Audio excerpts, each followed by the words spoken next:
I'm going to be continuing to read from my book. Okay. A lack of communication.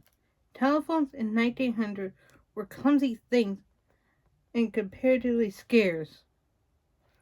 They were to be found chiefly in business offices and in the houses of such well-to-do people as enjoyed experimenting with new mechanical devices.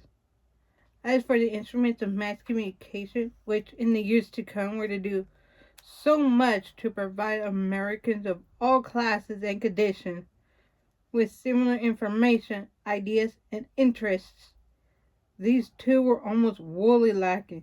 There would be no radio for another 20 years, no television except for a very limited audience for over 45 years.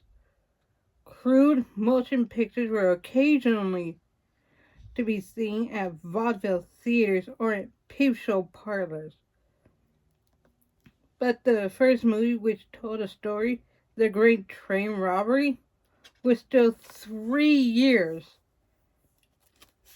in the future. There was as yet no magazine with a circulation of over 1 million. Accordingly, there were sharp limits to the fund of information and ideas which people of all regions and all walks of life held in common. To some extent, a Maine fisherman, an Ohio farmer, and a Chicago businessman would be able to discuss politics with one another, but in the absence of syndicated newspaper columns appearing from coast to coast, the information would be based mostly upon what they had read in very divergent local newspapers, and in the absence of both the radio and of newsreel, it is doubtful if any of them, except perhaps the Chicago businessman, had ever heard with his own ears the silver voice of William Jennings Bryan. Yeah, I don't know who that is, so don't ask. I mean, you could tell me who it is if you know. Please do. And if the instruments of mass communication were lacking, so also were many social institutions which today Americans take for granted.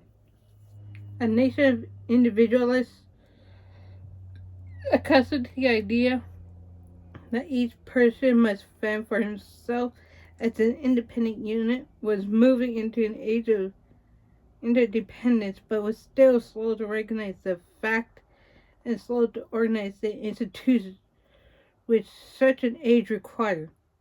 It seems to be a continuing characteristic of American life that communities perpetually fail to catch up institutionally with their own growth.